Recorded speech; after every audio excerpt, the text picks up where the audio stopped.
something that they expect from the course, those types of pieces.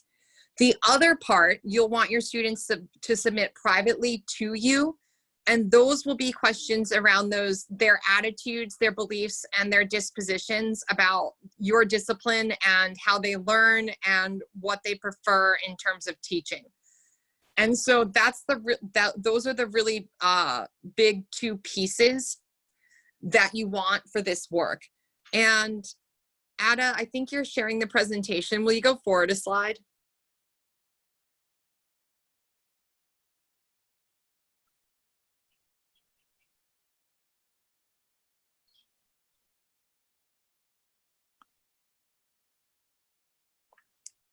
And go one more for me, please. Thank you.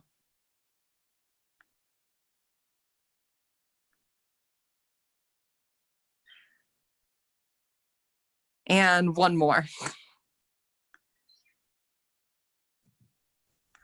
And so the first part, some of those resources really get at the introduction piece. And the second piece is you want to really tap into students' intrinsic motivations and begin to build rapport among students by introducing some sort of metacognitive get acquainted activity. And that comes from Sandra McGuire. And so one thing she suggests is this student reflection from Simpson. And it has the questions, what do you believe is important to understand and learn in the course? What do you believe to be critical characteristics of successful students in the course? And how will your sorry, that must be a typo. I'll make sure I fix it on the final. How will you as a student prepare for exams in the course? And so thinking about those questions that help students think about how they actively learn and participate in your class. And next.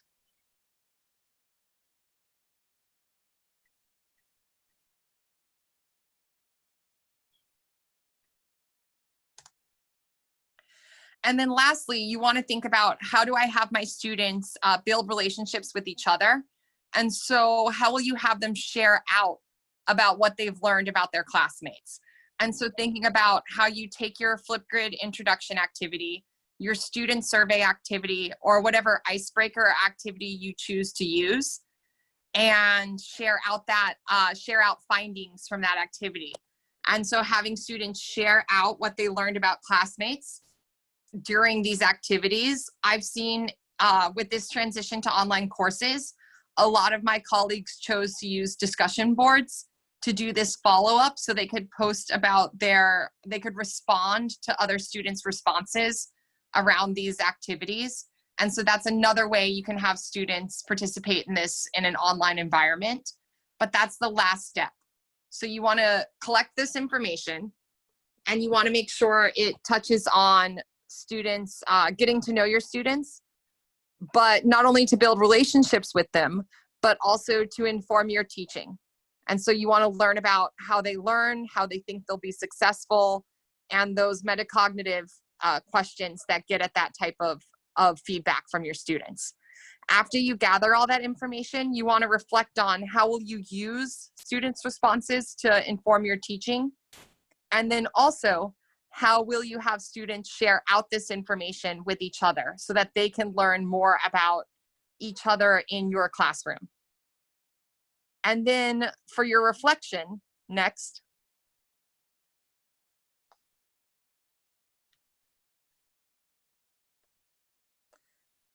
So after you complete this student survey or this activity, however you want to do introductions, you'll write a brief reflection and you'll think about what did you learn? What questions yielded the most useful information? And then something I've learned from doing this for a while, update them right then and there. If there were questions that were super important, make a note of it for next semester. And then lastly, reflect on how will you use what you learned to inform your teaching. Then I also provided a challenge activity that I like to do in a course where I feel least connected to my students. I first try and write down every student's name, and then try and write down one piece of information about each student. And I know, depending on if you have a lecture with 200 students versus a classroom a classroom that may only have 20 students. It's a very different activity. And so keep that in mind when you set a realistic expectation for what you should know about each student. Of course, that's going to depend some on your course context. Most classes I teach have approximately 25 students, and I think this is a really doable activity for those class sizes. And so that takes care of objective 1. And so I want to give you all a chance to think about what this would look like in your classroom. So we're going to use Zoom breakout rooms next. And how we're going to use those Zoom breakout rooms, I want you to think about,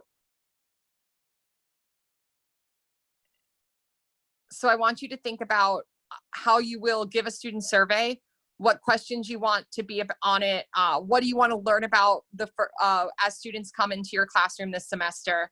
And then also think about what will be your get to know you activity. How will you do introductions in your classroom?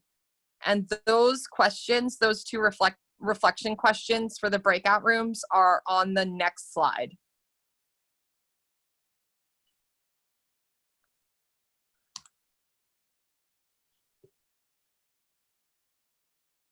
So think about, how will you build the relationships with your students? What questions will you ask? And how will you learn about your students in a way that informs your teaching? So what will your questions ask that move beyond introductions and get at some of those metacognitive strategies around learning and participation? And so you'll have 8 minutes in your Zoom breakout to discuss how you're going to do these student introduction activities. And then we'll take about 5 minutes when we come back to talk about what you all discussed in your small groups.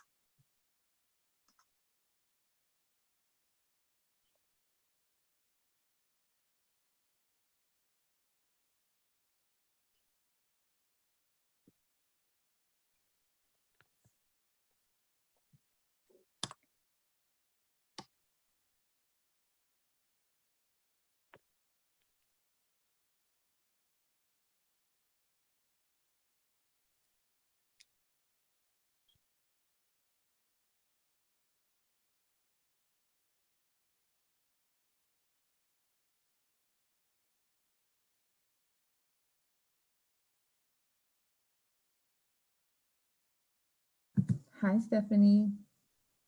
Hey, Ada, if you press, let me press pause on the recording. Time now to hear from a few of you about what you discussed during your breakout session. And so I'm looking for people to first talk about how they plan to build relationships with their students and have a student introduction.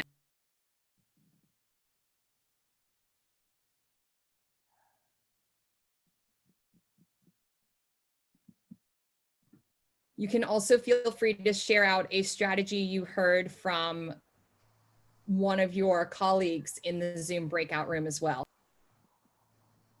I can mention what I was talking about. I just created it today, so before class, not because of any of this, but just because I've been working on assignments. So I'm teaching an online entomology class, which is bugs. And I thought it'd be really cool. I tried a few of these personality, which bug will you be? Like based on your personality. So I'm asked a few different questions too. And some I've discovered will probably be better in a survey, like, have you ever taken an online class? What's your feelings about online classes and stuff? So that might be better in a survey. But for this one, like mine was a bumblebee, and it says I'm really sweet and I like sweet things. I'm hardworking, but I can get stressed out. So I share with them what mine is, and I reflect on it because I ask them to say, do they agree or disagree with it, and why. So I share what mine is to them, and I want them to do the same, but I also want them to reply to other students. They also put their degree and like dream job in there. And I said to comment on anything that's in there. You have to have at least 3 sentences, because I've done discussions before. You can't use the word just I agree as a sentence. So so that they can kind of be like, oh, I'm a bumblebee too, you know. So it's like maybe be able to build some rapport that way. And I will comment on every single student's post. I'll do it as a submission comment rather than a as a discussion post, because I find a lot of students don't actually go back into the discussion and look at it, and they keep it turned off, those notifications. So I'll use it as a comment that will go individually to them. And I've done Flipgrid before and done an individual video to every single student, and it takes hours. So I'm trying to reduce my time with all these online classes by doing the discussion post.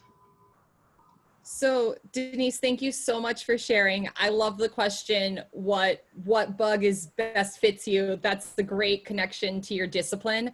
And you brought up some additional points that I want to touch on. This idea of directly modeling how you want them to introduce themselves. And so creating an example where you introduce yourself both lets them get to know you as a human being, but also gives them an example of how to participate in the activity. So that's a great way to get your students engaged in those student introductions. And then you also gave some great tips about how to do it online. And so thinking about, okay, do I want to use a Flipgrid? Do I have time to respond to every student? Is a discussion board more appropriate? What are the resources that I'm going to use now that it's an online class? And then also, what questions might I now ask on my survey because it's an online class? All right, it would be great to hear from another participant. Hey, this is Brian. Just following on to what you just said, Diana, we were thinking a little bit about methods for video introductions, and Flipgrid is a great tool.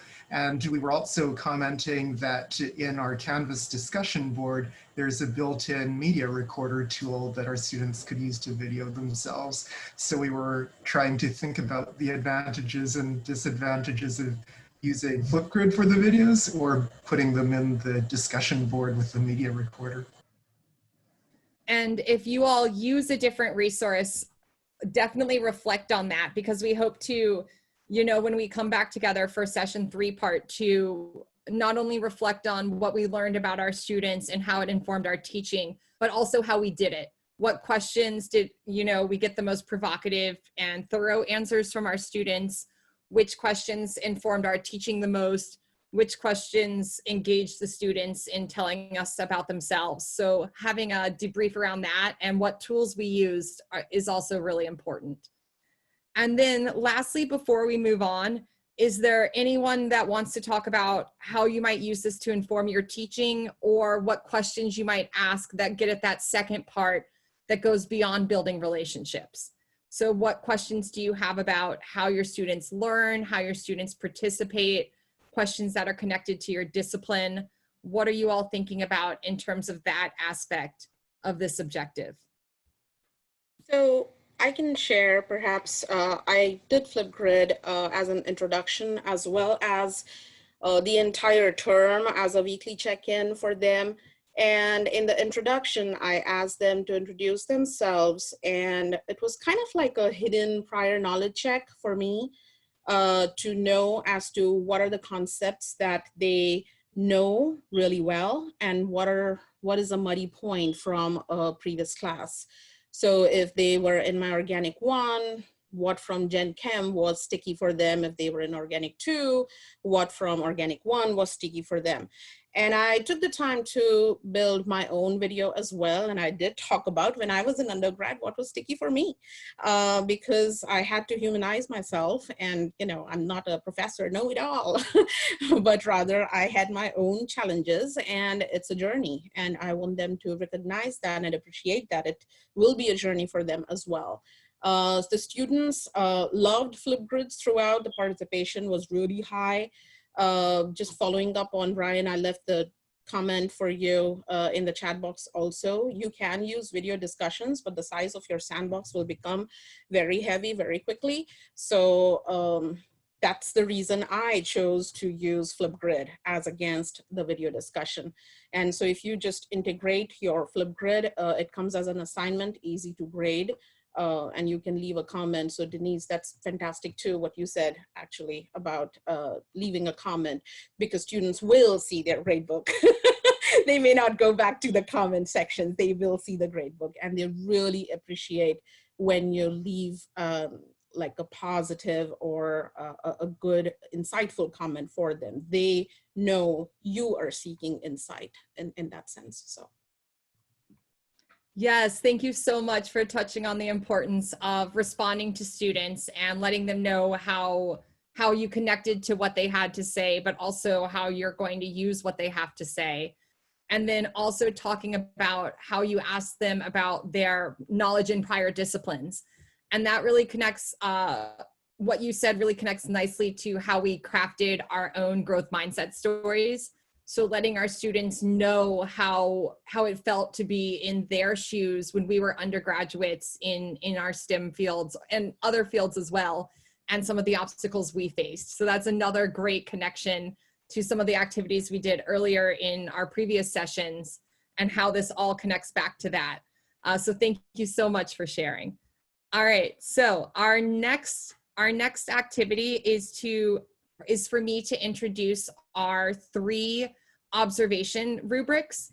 And these observation guides, the first 2 come from the True Observation Guide, which is teaching for robust understandings. And that observation guide will be used for one of your observations.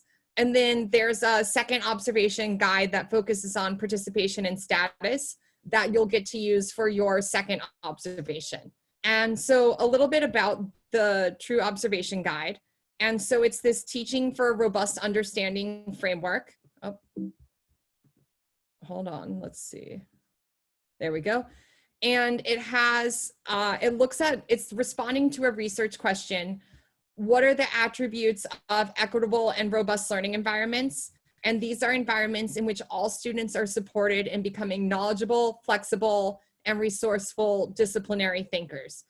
So this actually stems from work in secondary education, but I have found these rubrics are incredibly useful in higher education as well.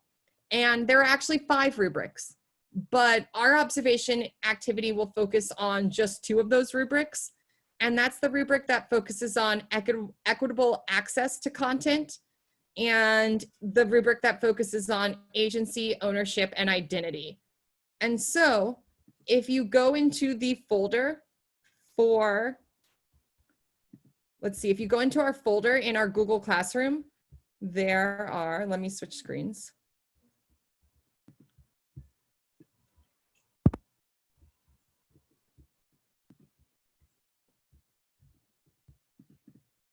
There are, let's see. Sorry, when I lost the internet, I lost some of my tabs. What I put in there is a folder with our observation rubrics, and you'll see those. And let's see.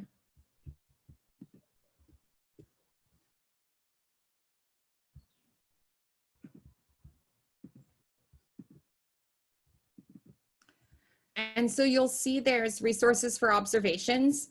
And what I did is I included 2 links for the True Observation Guide. And the first link is their general domain observation guide. And because this work came out of mathematics, research on mathematics education, there's also a second version that is specific to mathematics. And so within this observation guide, there are 5 observation sheets, as well as a set of reflection questions.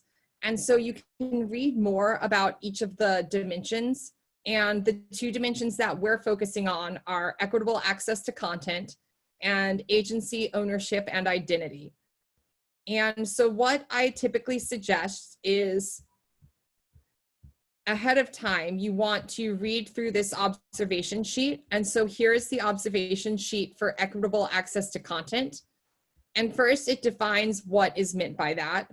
So the extent to which classroom activities invite and support the meaningful engagement with core content by all students, and finding ways to support the diverse range of learners in engaging meaningfully is the key to an equitable classroom. Then it gives a list of things students and teachers might be doing in this type of classroom. And so ahead of time, you might write down some focal points for observation, such as activities that you're doing that you think get at some of these attributes of what students and teachers will be doing. And then an actual place to take notes. Now, this semester is different for a lot of us. And so something to think about, how I typically tell my master's students to complete these observations, I tell them to have someone come in and observe them for around a minimum of 15 minutes, but ideally around 30 minutes. Now, something we discussed at our technical team meeting is that if you're teaching on Zoom and you're recording your class sessions and posting this, you could always do the observation afterwards by watching one of your Zoom recordings. So that sort of gives two different ways you all might carry out this observation. You can invite a colleague into your classroom if you have some sort of in-person scenario, or if you want them to come and join your Zoom meeting and take notes during like a live observation. But a second option, because of our extenuating circumstances, is to watch a Zoom recording of your teaching and comment on it after the lesson. And so we wanted to give you all that flexibility. It can be a live observation, or it can be an observation of a recording of your teaching. Here's the other observation sheet that we're asking you to complete from this guide, and that's the agency, ownership, and identity rubric. And it looks at the extent to which every student has opportunities to explore, conjecture, reason, explain, and build on emerging ideas, contributing to the development of agency, the willingness to engage academically, and ownership over the content, resulting in positive disciplinary identities. And so once again, it gives you a list of characteristics of what students and teachers might be doing in a classroom that demonstrates this, and a space for you to record other focal points, and then a space for you to take notes during the observation. In addition to this,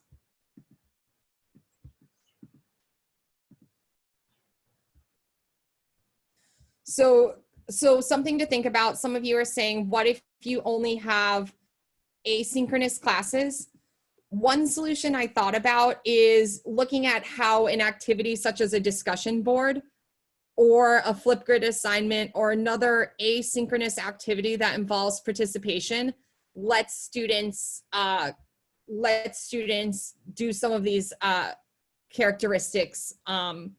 I know it's not ideal that these observations are more intended for a live classroom, but I do think you could look at who participated in an online discussion or who participated in an online activity, how they participated, how they responded to each other, what questions they asked, where they took opportunities to take ownership of the learning. So I do think it's slightly more challenging to look at that, but I do think it's possible. So we are leaving you all some space for flexibility around these, with the understanding that you may have a synchronous class, an asynchronous class, a hybrid class, and there might not be opportunities for live student interactions.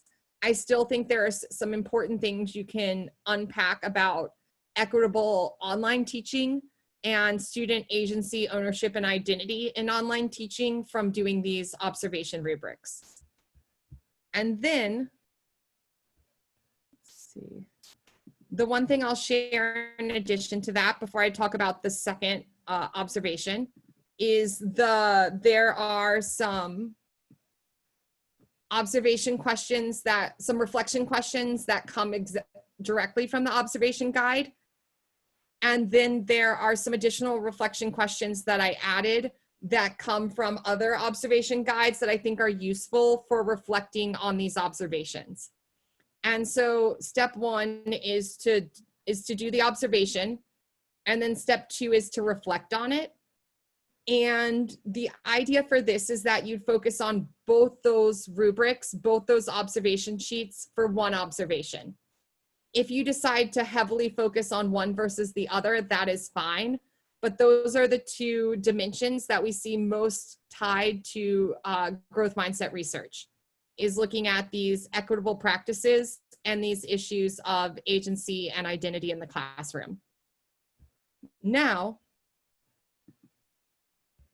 the other observation,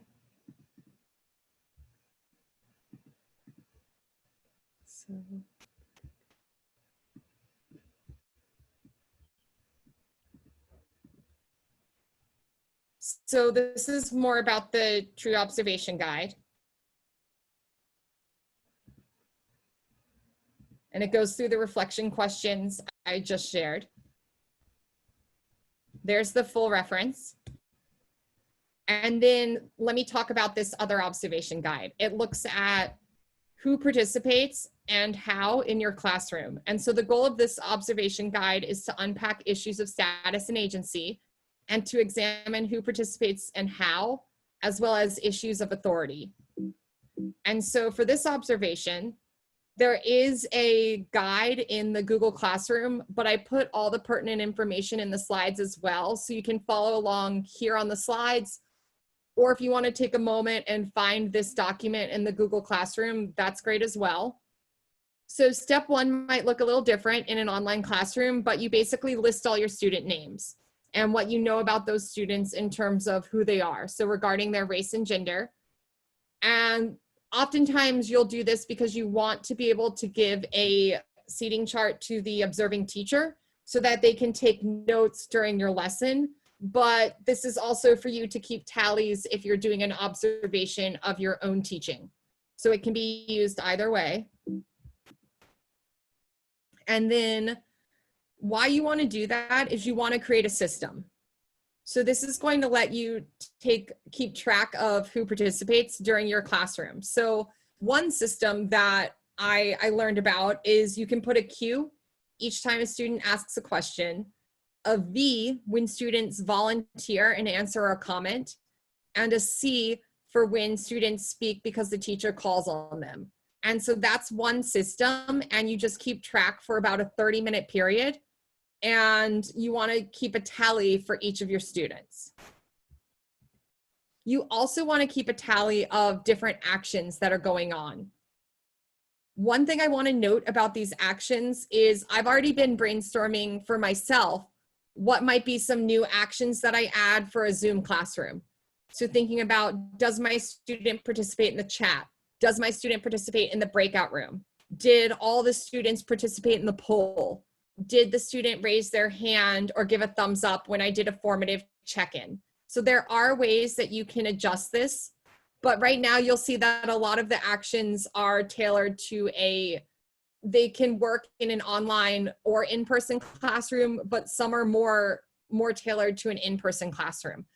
For example, passing out materials might look a little bit different in a Zoom classroom. Answering questions can happen both places. Working in small groups, asking questions, demonstrating solutions in work, explaining their thinking. So for in a Zoom classroom, that might be, did they write it down on the whiteboard or in the chat, or did they say it aloud, and what did they say? You may also have students read aloud, and then you can also add your own. And so this is something you once again are doing tally marks each time you see the teacher letting the students do any of the following actions. And if you're able to, you can keep track of which students are doing which actions. And so this observation guide really unpacks how you're letting students participate, but also who is participating and how often are they participating. And then once again, you have some reflection questions for this observation protocol as well. And so you want to describe patterns around who participates and who does not. And then you also want to address the level of authority the teacher allocated you as the instructor allocated to students in your classroom. So when were students allowed to lead the small group discussions? When were students allowed to share their screen? When were students allowed to give explanations? Versus when were you doing that work? So really getting at that issue of authority. The other reflection questions: what status issues did you observe in this class? And what ways as the instructor did you reinforce or mediate these status issues? And then what changes would you make to your instruction? So for the whole class, what changes would you make? And for students that need greater support or challenge, what changes would you make? And how would you do those changes to better support student participation? And so looking at what patterns do you notice when you look across these tally marks, and how will you respond to those patterns that you noticed to to give more students, all students, an opportunity to participate. So that takes care of the observation rubrics. And during the happy hour, if you have additional questions about the observation rubrics, we can definitely talk more about that. And let's see, sorry, I'm catching up on the chat. So fostering intrinsic motivation to participate in a Zoom meeting. That's a great question. I definitely will think more about that. But one thing I'll say more generally, I saw there are still some outstanding questions around growth mindset research, some of the activities and strategies, and some of the other resources I've shared. And so what I'll be doing over the next few days is putting together a resource packet with articles and additional references to address some of those questions. And I'll look at what that means for online teaching as well, because there's a new set of resources that have come out in the last 6 months or so that address some of these things. And so thinking more about that, I think, is really important since so many of us are teaching in a new format. All right, so let me move on to our next objective. So first, you do these student introductions. Second, you do these observations. And then third, what you're actually doing with your teaching practice. So what are some active and reflective learning strategies you can do in your classroom? And we want to talk some about, one, we don't expect you to do something entirely new or something that doesn't fit with what you're already doing. And so we really want you to think on how do you take a good lesson that you're already doing and making sure you're doing these checks. Are there opportunities to be an active learner? And are there opportunities for my students to reflect on their learning at the end of this activity? The other thing I want to talk about is grain size. And so some of you might find that it's productive to have these reflections on learning after each class. Some of you might do these every couple of classes, or after each topic, or after each unit. And so when you think about trying out these strategies, think about what's a reasonable grain size for me to do this with my students, but do it enough so that I can see how they do the activity over the course of the semester, but still keep it aligned with what I'm already doing. And so we want you to try and balance that. All right, so we want you to do these active and reflective learning strategies, but we also understand that you already have a lot of great ideas and activities packed into your courses. So with that being said, we're thinking about how can you add peer teaching, think, pair, share, some kind of free recall or brain dump, and some kind of low stakes assessment. And then in terms of our reflective learning strategies, it could be something like a 3-2-1 exit ticket, a learning reflection, a concept map, a free recall. And then I posted one additional resource, which is a Mabongi form that Dr. Cummings shared. And that's another resource that is a learning reflection that has been used in a college level course. And so we really want you to think about, okay, which one of these am I already doing? Which one of these might I add so that I can add it in an integrated way into my classroom? And then how can I do it at a grain size that I have an opportunity to meaningfully reflect on it and be ready to share out during our part 2 of session 3. So the last thing I want to talk about before we do our final Zoom breakout room is give an assignment that provides an opportunity for revision. And so the big idea here is that we don't give students enough time to do this sort of rough draft thinking and then revise and build from that work. So rough draft thinking happens when students share their unfinished in-progress ideas and remain open to revisiting those ideas. And that comes from Mandy Jansen, who looks at rough draft thinking and revision in secondary mathematics classrooms. And I wanted to talk about, with revision, we understand everybody has different assignments, and their course assignments look different depending on their discipline. So a couple ways that you might bring revision into your classroom. You might have your students use some sort of graphic organizer, and then as they learn about additional concepts, add them on to that graphic organizer. A second way you might do it is with definitions, and I'll share an example of that on the next slide. You also might have students do drawings around a topic and then add or revise their drawing as they learn more about the topic. And then a way revision is commonly done at the college level is with projects and essays. And so projects often give students a chance to turn in rough drafts of their project throughout the course of a semester. And that's one way you might approach revision. Another way you might do it is through an essay. So giving students an opportunity to turn in multiple drafts of a written assignment. Another way revision is used is with self-tests. And so having students take this test and then giving them the opportunity to revise their responses once a review is done around the material.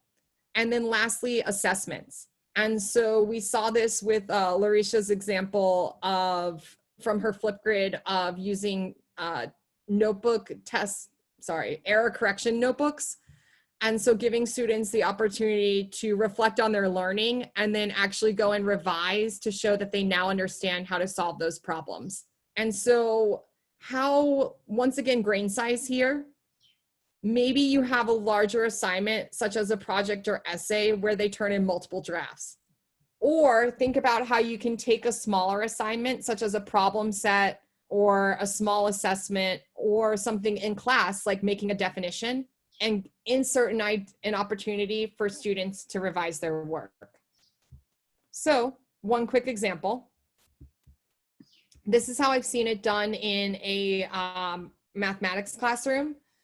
And that was around writing and revising a class definition for functions. And so this took about 10 minutes and students wrote down their individual definitions for the term function.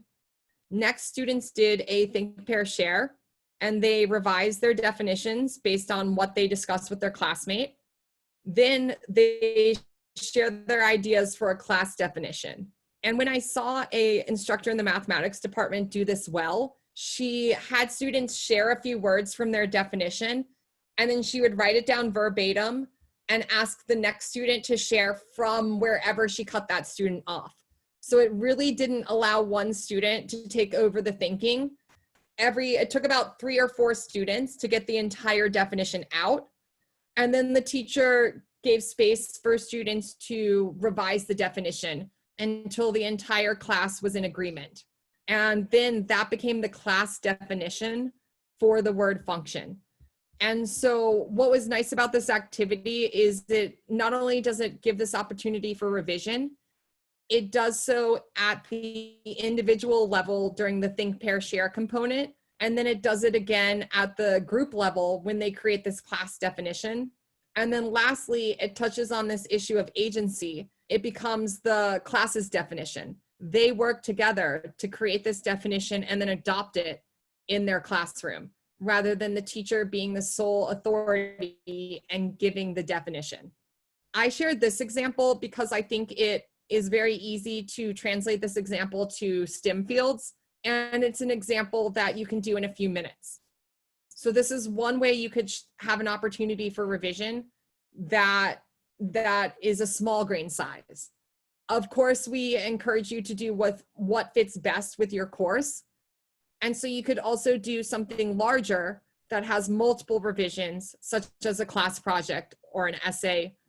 And then lastly, you can also do revisions with assessments. And so keep that in mind, that there are many different ways you can choose to do revisions in your classroom. So someone asked, how long will this typically take? So I would say when I saw this in action, the whole activity probably took between 10 and 15 minutes.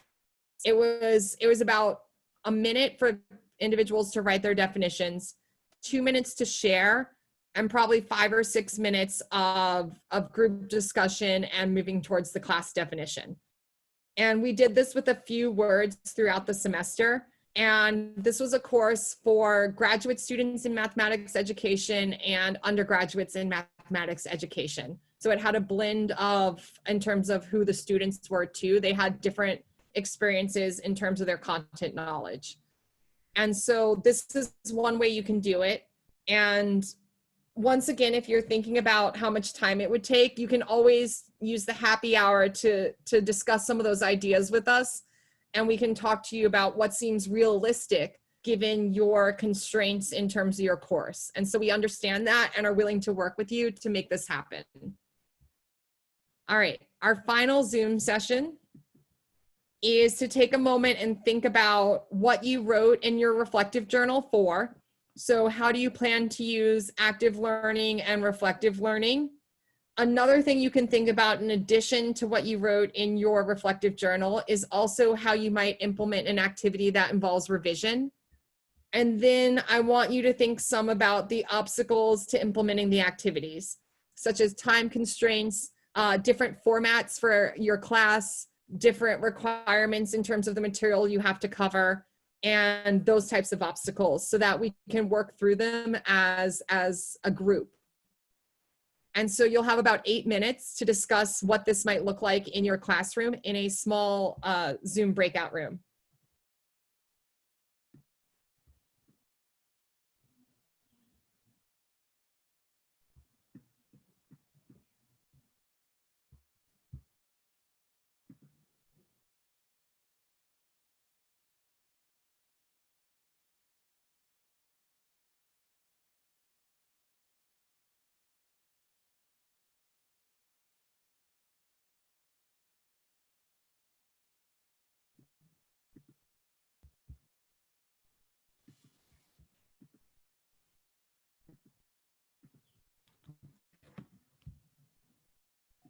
Okay, I think everybody's assigned a room.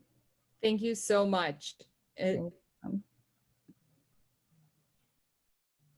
So And I this is- forgot to hit send on one of the questions that I received to send to you, and you were talking about it, and I'm like sending it to you, and I felt so bad because in the beginning when I was trying to speak, it was hard when the larger session, I wanted to hear out from a few people around what they discussed in their Zoom breakout rooms around implementation and obstacles to implementation. And it would be great if we can hear from people who have not had a chance to share this session.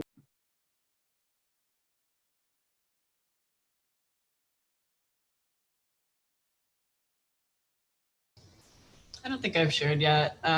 So I was kind of bragging on my course because it's project-based learning, and I find that project-based learning is really good for revision because students are highly motivated they know that everything builds on the next thing to get the project done. And so if the example I was using is we build an electric guitar in my course, and at the end of the course the students get to take it home with them, and they want it to be playable and they want it to look cool. And so yeah, if we are painting the guitars and there's some issue with the varnish, they're highly motivated to like go back and sand it down and do it again and get it right because they want that final product to be good. So if there are ways to like have projects that kind of show how the work leads to quality at the end, I think that's helpful for revision. Thank you so much for sharing that very creative project-based learning opportunity. And that's a great point, that a lot of these project-based learning assignments are very conducive to having opportunities to revise. And also Chelsea brings up this idea of student investment, the idea that they get to take this guitar home. They're very motivated to make sure that that things go well. And they have this moment of pride. Is my guitar playable? Does it look the way that I want it to look? So that's a great additional aspect or quality of that project, is that students have this final product that they can use and show off. And so that's another great aspect of that. Let's see, can I hear from one more person?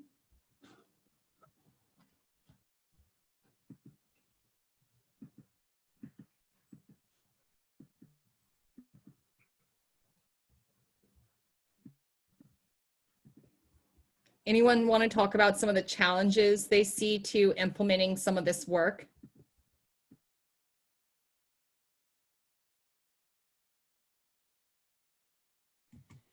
I did I have can- a question.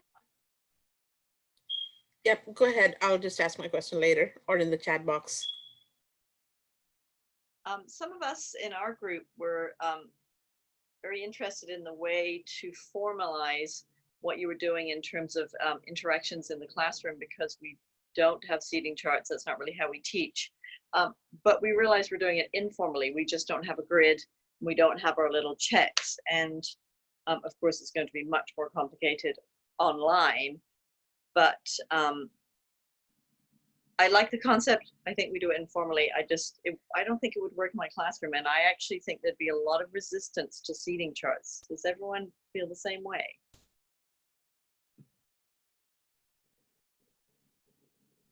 So I wonder, so this is what happens in my classroom of 20 to 25. My students sort of pick these groups or areas of the classroom that they sit in.